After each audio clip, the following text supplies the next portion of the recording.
हम लोग ये मंच से हम राजनीति बोलना नहीं चाहता है।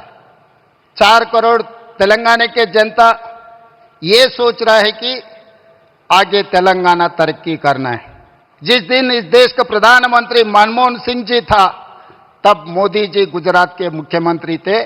10 साल में गुजरात मॉडल इन्होंने बनाया इस देश के लिए। आज 4 करोड़ तेलंगाना जनता भी वही उम्मीद रख के चल रहा है।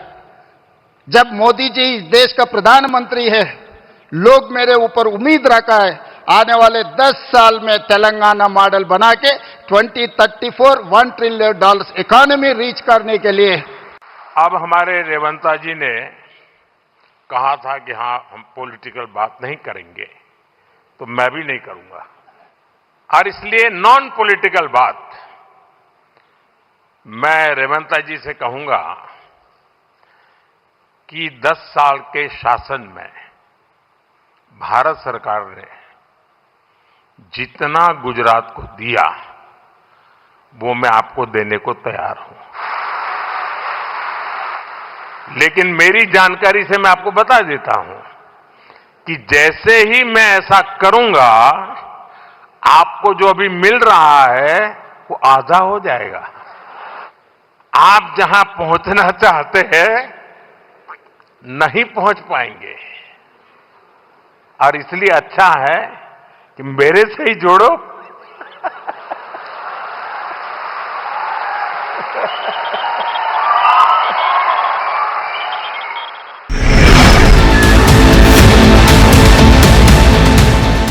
ప్రధాని మోదీ సీఎం రేవంత్ రెడ్డి వ్యాఖ్యలకు సంబంధించి అప్డేట్స్ మా ప్రతినిధి రాకేష్ లైవ్ లో ఉన్నారు, వారిని అడిగి తెలుసుకుందాం. రాకేష్ చెప్పండి, రేవంత్ ను ఉద్దేశించి నాతో వచ్చి కలవండి అని ప్రధాని మోదీ చేసిన వ్యాఖ్యలను ఏ విధంగా చూడాలి? నిధుల విషయంలో సీఎం రేవంత్ రెడ్డి అలాగే ప్రధాని నరేంద్ర మోడీ ఒకరిని ఉద్దేశించి చేసిన వ్యాఖ్యలు ఇప్పుడు తెలంగాణ రాజకీయాల్లో ఒక చర్చనీయాంశంగా ఒక మారాయని కూడా చెప్పుకోవచ్చు.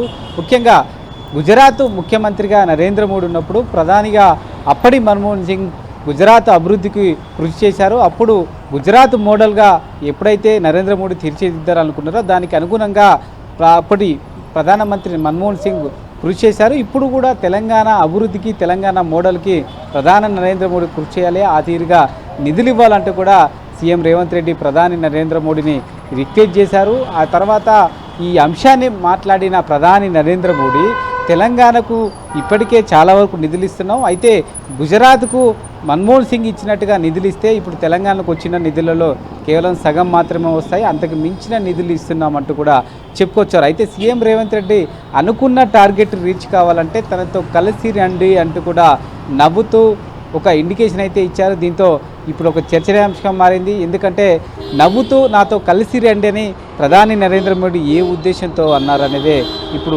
తీవ్ర చర్చగా మారిందని చెప్పొచ్చు. నిజానికి బీఆర్ఎస్ పార్టీ మొదటి నుంచి తీవ్ర స్థాయిలో కూడా ఒక ఆరోపణ చేస్తూ ఉంది. బీజేపీ కాంగ్రెస్ రెండు కూడా తెలంగాణలో కలిసి ఉంటున్నాయి. ఈ సంబంధించి సీఎం రేవంత్ రెడ్డి విషయంలో బీజేపీ పెద్దలు చాలా సాఫ్ట్ కార్నర్తో ఉంటున్నారు. బీజేపీ చాలా వరకు కూడా సీఎం రేవంత్ రెడ్డి సహకరిస్తున్నట్టు కూడా ఆరోపణలు చేస్తున్న నేపథ్యంలో నరేంద్ర మోడీ తనతో కలిసి అన్నట్టు కూడా సీఎం రేవంత్ రెడ్డిని ఇప్పుడు రిక్వెస్ట్ చేయడం బీఆర్ఎస్కు మరొక అస్త్రంగా మారిందని చెప్పొచ్చు.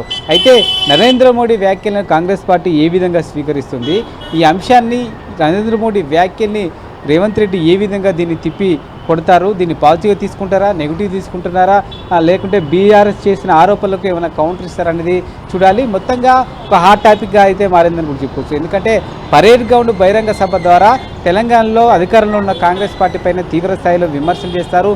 వచ్చే ఎన్నికలు ఈ రాష్ట్ర పార్టీకి ఒక క్లియర్ ఇండికేషన్ ఇస్తారని అందరూ కూడా భావిస్తున్న తరుణంలో తనతో కలిసి రండి అంటూ కూడా రేవంత్ రెడ్డిని ఉద్దేశించి వ్యాఖ్యలు చేయడం అనేది ఇప్పుడు రాష్ట్ర రాజకీయ వర్గాల్లో ఒక చర్చగా మారింది. అటు కాంగ్రెస్ పార్టీ కాదు, ఇటు బీజేపీ నేతల్లో కూడా చర్చకు దారితీస్తుందని చెప్పుకోవచ్చు. ఎందుకంటే ప్రధానమంత్రి ఎందుకు ఈ వ్యాఖ్యలు చేశారు, రాష్ట్ర పార్టీకి ఏ విధమైన ఇండికేషన్స్ ఇవ్వాలనుకుంటున్నారనే ఒక మీమాంసలు కూడా ఆ పార్టీ నేతలు ఇప్పుడు లోయనయ్యారని చెప్పుకోవచ్చు. ఓవరాల్గా అయితే కాంగ్రెస్ పార్టీలో ఇటు బీజేపీలో చర్చనీయాంశంగా మారింది. అటు ఎప్పటిలాగా బీఆర్ఎస్ ఏదైతే ఆరోపిస్తుందో దానికి అనుగుణంగానే నరేంద్ర మోడీ వ్యాఖ్యలు ఉండడం అనేది ఇప్పుడు చర్చగా మారింది. ఇప్పుడు పరేడ్ గ్రౌండ్ సభ ద్వారా ప్రధానమంత్రి మాట్లాడే వ్యాఖ్యల పట్ల ఇక్కడున్న రాష్ట్ర పార్టీ వ్యవహారం పట్ల పార్టీ ప్రధాని నరేంద్ర మోడీ వైఖరి ఏ విధంగా ఉంటుందనేది బయటపడే అవకాశం అయితే ఉంది. Right Rakesh, thanks for the updates. Right, ఇక ఇదే అంశానికి సంబంధించి డీటెయిల్స్ విక్రమ్ అడిగి తెలుసుకుందాం. విక్రమ్ చెప్పండి, ప్రధాని మోదీ సీఎం రేవంత్ రెడ్డి మధ్య ఆసక్తికర చర్చ జరిగింది.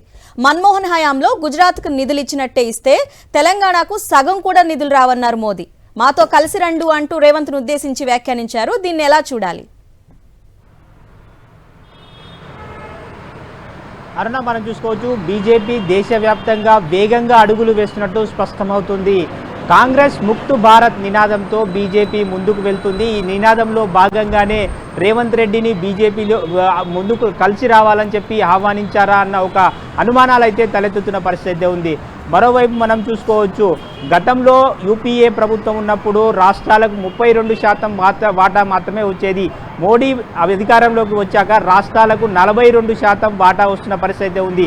గతంలో మాదిరిగా నిధులు ఇస్తే ఖచ్చితంగా తెలంగాణ నష్టపోతుంది, సగం నిధులు మాత్రమే వస్తాయని చెప్పి ప్రధాని చెప్పకనే చెప్పిన పరిస్థితి ఉంది.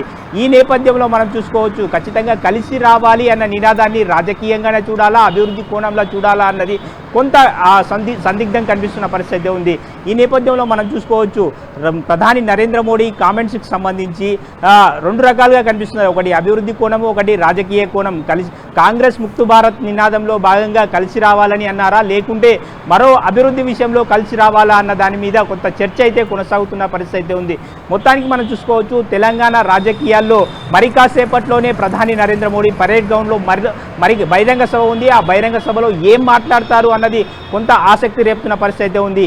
అయితే మనం చూసుకోవచ్చు, హెచ్ఐసిసిలో మాట్లాడిన ప్రసంగం అయితే ప్రభుత్వంలో అభివృద్ధికి సంబంధించి కలిసి రావాలి అన్న నినాదంతో మాట్లాడిన పరిస్థితి ఉంది. రాజకీయ కోణంలో మరి కాసేపట్లో పరేడ్ గ్రౌండ్ బహిరంగ సభలో ప్రధాని నరేంద్ర మోడీ ఏం మాట్లాడతారు అన్నది కొంత ఆసక్తి రేపుతున్న పరిస్థితి అయితే ఉంది. ఇంకోవైపు చూసుకోవచ్చు, మరి కాసేపట్లో మనం చూసుకోవచ్చు, బేగంపేట్ ఎయిర్పోర్టుకు రాబోతున్నారు ప్రధాని నరేంద్ర మోడీ. ఇక్కడ బీజేపీ కీలక నేతలు సమావేశం కాబోతున్నారు. బీజేపీ రాష్ట్ర అధ్యక్షుడు రామచంద్రరావు, కేంద్ర మంత్రి కిషన్ రెడ్డి, బండి సంజయ్లతో విడివిడిగా భేటీ అయ్యే అవకాశాలు ఉన్నాయి. ఈ సమావేశానికి సంబంధించి తెలంగాణ భవిష్యత్తు కార్యాచరణ ప్రణాళిక ఏ విధంగా ఉండాలి, పార్టీ పశ్చిమ బెంగాల్లో ఏ విధంగా అధికారంలో వచ్చిందో అదే రకమైన స్ఫూర్తితో ముందుకు వెళ్ళాలి అని సూచించే అవకాశాలు అయితే స్పష్టంగా కనిపిస్తున్నాయి. మొత్తంగా ప్రధాని నరేంద్ర మోడీ పర్యటన బీజేపీ శ్రేణిలో ఒక జోష్ నింపుతుందనుకోవచ్చు. పరేడ్ గ్రౌండ్లో మరి కాసేపట్లో జరిగే బహిరంగ సభలో కార్యకర్తలంతా కూడా ఎదురు చూస్తున్నారు. ఏం మాట్లాడతారు, రాజకీయ కోణంలో బీఆర్ఎస్ కాంగ్రెస్పై ఎలాంటి విమర్శనాస్త్రాలు సంధిస్తాడు అన్న దానిపై కార్యకర్తలంతా కూడా ఆసక్తిగా ఎదురు చూస్తున్నారు. Aruna. Right Vikram, thanks for the details.